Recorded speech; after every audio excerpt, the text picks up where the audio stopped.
Somewhere beneath 4.5 million tons of limestone and granite, there is a space no living person has ever set foot in. Scientists know it exists. They have measured its rough shape with cosmic particles falling from deep space. They have slid a camera through a gap barely wider than a fist and watched ancient stone flicker into view on a monitor thousands of years after the last human hand touched it. And then they stopped. Not because they lacked the tools to go further, not because the money ran out, but because the people responsible for protecting the Great Pyramid decided that going further was too dangerous a gamble. This is the story of what lies beneath Giza, why almost every serious attempt to reach it has been deliberately halted, and why the world's most famous monument may keep its deepest secrets for a long time to come. For most of the last 2 centuries, the story of the Great Pyramid seemed settled. It was built as a tomb for the pharaoh Khufu around 4,500 years ago, its interior mapped out by explorers with gunpowder and crowbars in the 1800s. Then came a piece of physics nobody expected to matter to archaeology: the muon. Muons are subatomic particles created when cosmic rays slam into the upper atmosphere. Billions rain down on Earth every minute, and they pass easily through solid rock, losing a little energy along the way. Put a detector inside or beneath a structure, and the pattern of muons that make it through reveals where the stone is dense and where it isn't. Empty space lets more muons through. It is, in effect, an X-ray of a mountain built from particles instead of light. In 2015, an international team of physicists, engineers, and Egyptologists launched a project called Scan Pyramids to point this technology at Giza. They placed detector plates in the Queen's chamber, ran nuclear emulsion films through the pyramid's lower corridors, and set up scintillator arrays outside the structure to gather cross-reference data. Within a year, something strange showed up in the readings: a large cavity sitting directly above the Grand Gallery, roughly the same scale as the gallery itself, previously undetected by any survey in history. Then a second anomaly appeared, smaller and shallower, tucked behind the pyramid's north face, barely a meter beneath the surface stones that tourists walk past every day. The reaction from the archaeological establishment was immediate and split down the middle. Some researchers treated the find as the most significant addition to our understanding of the pyramid in a century. Others were openly dismissive, arguing that a muon shadow on a screen was not proof of a room, a corridor, or anything at all. It might just be a natural variation in the density of the masonry, a pocket of looser fill the ancient builders used to save material and labor. The disagreement wasn't really about the data. It was about what should happen next, and that question turned out to be far harder to answer than anyone expected. The team pressed on anyway. Through the disruption of a global pandemic, when international travel to Egypt nearly ground to a halt, engineers kept 10 detector units running around the pyramid's exterior, gathering data for months without needing to enter the country at all. When the readings were finally combined and cross-checked, they confirmed something specific: a corridor roughly 2.3 meters tall sitting just inside the north face, big enough for an adult to walk through without stooping. That detail alone puzzled the team. A gap built purely to relieve structural stress doesn't need to be tall enough for a person. Someone, 4,500 years ago, built this space to human proportions. Ground-penetrating radar and ultrasonic pulses were layered on top of the muon data, each method independently pointing to the same conclusion. Finally, in March 2023, engineers drilled a narrow channel through a masonry joint far too small to notice with the naked eye and threaded an endoscope inside. The footage that came back showed a gabled ceiling built from massive limestone blocks leaning against each other at the top like an inverted V, a construction technique known as a chevron roof, designed to funnel the crushing weight of the pyramid's upper mass away from the space below rather than letting it bear straight down. What made the footage genuinely strange wasn't the shape of the roof. Engineers had seen similar designs elsewhere in the pyramid. It was what was carved into the stone. Round holes, cut cleanly into the faces of the chevron blocks, spaced with obvious intention. The leading explanation is that these once held wooden beams, temporary props the ancient builders used to hold the ceiling stones in place while mortar cured or while the structure above continued to rise. If that's correct, it means archaeologists weren't just looking at a finished piece of pyramid architecture. They were looking at a construction scaffold frozen mid-build for 45 centuries, evidence of a building technique nobody had documented before. The floor added another layer of confusion.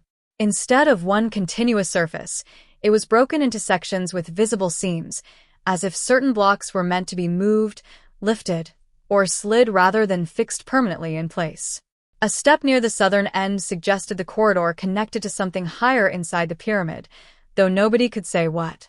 Some specialists noticed the layout echoed a known feature called Campbell's Chamber, one of 5 stress relief compartments stacked above the king's chamber, where builders used the same trick of notch supports and angled roofing. If the north face corridor was built using the same logic, it may represent ancient engineers testing and refining a technique on the pyramid's exterior before trusting it with the weight above the king's own burial chamber. And then the scans hit their limit.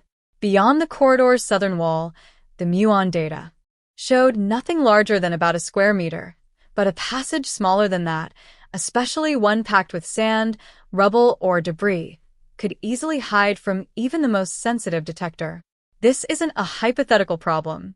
Back in 1987, a drilling operation near the Queen's chamber broke into a cavity stuffed with debris that muon surveys of the era had read as solid stone. The technology has a blind spot, and everyone doing this work knows it. So the honest answer to does the corridor go further is possibly, and current instruments may never be able to prove it either way. Naturally, theories rushed in to fill the gap. Former Antiquities chief Mostafa Waziri offered the most conservative reading, a pressure relief structure, nothing more, though he floated the idea that a separate passage or entrance might exist above the pyramid's known descending corridor. Critics were quick to point out the inconsistencies. Traditional relieving chambers stagger their ceiling stones so that if one fails, its neighbors keep the structure standing. The north corridor stones line up almost perfectly instead, offering none of that redundancy, an odd choice if stress relief were truly the only goal. Nearby passages of similar width elsewhere in the pyramid have no such relieving feature at all, which raises an obvious question. Why would this one specific stretch of corridor need special reinforcement when comparable spaces nearby never did? Zahi Hawass, Egypt's best-known archaeologist, offered a far bolder idea, that the corridor could be linked to tunnels concealing Khufu's actual, undiscovered burial chamber, hidden somewhere beneath the exposed section near the north face. It's a compelling headline, but even Hawass has acknowledged it remains speculation without physical confirmation. Others have taken a longer view of the mystery. As far back as 1986, French researchers Gilles Dormayon and Jean-Patrice Goydon published a paper predicting a horizontal passage running beneath the very chevron blocks that were only physically confirmed decades later, arguing it could extend as far as the Grand Gallery. Their prediction, largely ignored at the time, now looks remarkably prescient, though it also shows how much of this field has always run ahead of the physical evidence available to test it. Perhaps the most grounded theory comes from pyramid researcher Keith Hamilton, who points to a much simpler, more human explanation: construction logistics. In the 5th dynasty pyramid of Neferukar, a comparable corridor served purely as a work passage, letting laborers move between levels during the build. If the north face corridor once linked to the Grand Gallery, it could have let workers shuttle tools, remove debris, and ventilate the site while the upper chambers were still being finished. A practical solution to a practical problem, rather than a secret chamber at all. So, why not simply find out? Why not drill down, drop in a robot, and settle the argument once and for all? Because at Giza, nothing about just drilling down is actually simple. Parts of the corridor have stayed physically unreachable since the endoscope survey in 2023, blocked by fallen or shifted stone that neither cameras nor small robotic probes can pass. Even where access might be technically possible, engineers still don't have a precise enough map of the corridor's full extent and orientation to know where a new opening would even lead, and drilling blind into a structure this fragile, this old, and this irreplaceable is not a risk any responsible team is willing to take. A hidden space could hold nothing at all. It could hold a chamber of genuine historical importance. Until the mapping catches up with the mystery, nobody can say which, and guessing wrong with a drill bit isn't a mistake you get to undo. There's also a quieter danger that has nothing to do with structural collapse. The instant a sealed space is open to the outside world, its microclimate changes in seconds. Air that has sat stagnant, temperature stable, and free of modern contamination for thousands of years suddenly mixes with humidity, bacteria, and airborne spores from the world outside. Organic material that has survived perfectly preserved in that isolation, wood, textile, pigment, anything biological, can begin to degrade almost immediately once exposed. It's the same reason sealed tombs elsewhere in Egypt have sometimes crumbled or discolored within hours of being opened. Egypt's Ministry of Tourism and Antiquities enforces its caution partly because it has watched this exact failure happen before, and because once that damage is done, it cannot be reversed. This is precisely why officials have kept a firm hold on further excavation at the North Corridor, favoring slow, non-invasive study over the kind of forced entry that defined 19th-century exploration. That caution comes with a cost of its own. Some of the pyramid's most important discoveries only happened because someone was willing to take a risk.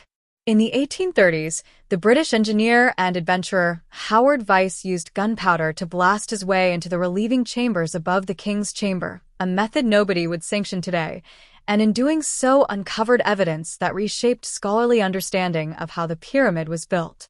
Without that intrusion, an entire chapter of the structure's history might still be unknown.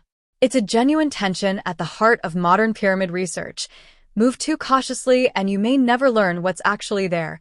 Move too aggressively and you risk destroying evidence, or the monument itself, in the process of trying to find it. For now, the approach favored by the current generation of researchers is patience layered on patience.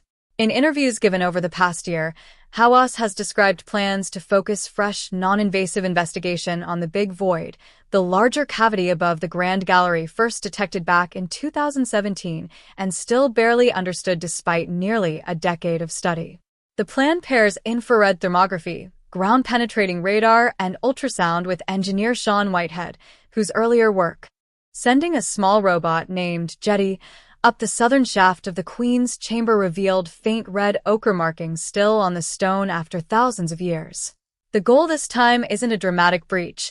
It's slowly narrowing down the void's exact shape and orientation until a tiny, carefully placed opening might one day allow a snake camera to look inside without risking the structure around it. Hawass has even floated the idea of live streaming that moment, whenever it comes, so the public can watch history be uncovered in real time rather than reading about it after the fact. The Great Pyramid isn't the only structure at Giza holding on to secrets it hasn't given up easily.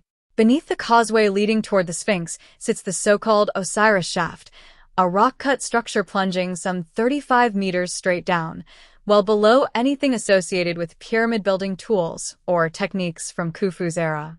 At its base is a symbolic tomb ringed by an artificial water channel, evoking the myth of Osiris rising from an island surrounded by water. Two enormous stone sarcophagi remain there today, each estimated near 40 tons, one coated in a strange bituminous layer with a thin metallic film mixing lead, zinc, iron, and traces of arsenic, the other carved from a volcanic stone called dacite that has no known source anywhere on the African continent, meaning it was likely imported from somewhere across the Mediterranean. Thermoluminescence testing on that stone suggested a possible age of roughly 3,350 BCE, nearly 1,000 years before the pyramids at Giza were built at all, a finding that, if accurate, complicates the tidy timeline most people assume for ancient Egyptian history. Nearby at Dahshur, two other pyramids carry their own unanswered questions. The bent pyramid gets its name from an unmistakable kink partway up its face, where the incline suddenly shifts from a steep 54 degrees to a gentler 43. Whether that change was a deliberate design decision or an emergency correction made mid-construction, after builders realized their original angle risked collapse, is still debated. Inside, twin chamber systems reached through separate entrances suggest the pyramid may have functioned almost as two structures merged into one, complete with soaring cedar-beamed ceilings imported from Lebanon and a burial chamber that, mysteriously, has never contained a sarcophagus. A short distance away, the Red Pyramid stands as Egypt's first true smooth-sided pyramid, its builders finally mastering the stable geometry that would define the Giza monuments a generation later. Yet even here, Laser scans of its empty burial chamber reveal floor markings clearly shaped for a large object that vanished long before modern archaeologists arrived, its fate never explained. Taken together, these sites tell a consistent story. Every time researchers think they've closed the book on ancient Egyptian engineering, a new scan, a new corridor, or a new sarcophagus reopens it. The Great Pyramid has stood at Giza for 45 centuries, and it has only given up its secrets a few careful inches at a time. First to men with gunpowder and blind determination, now to physicists reading the shadows cast by particles from outer space. The corridor behind the north face may turn out to be nothing more than a construction shortcut for tired laborers moving stone. Or it may be the first thread in something much larger, something the ancient builders sealed away on purpose and never meant for anyone to find. Either way, the answer is still down there, waiting behind a wall nobody is yet willing to break.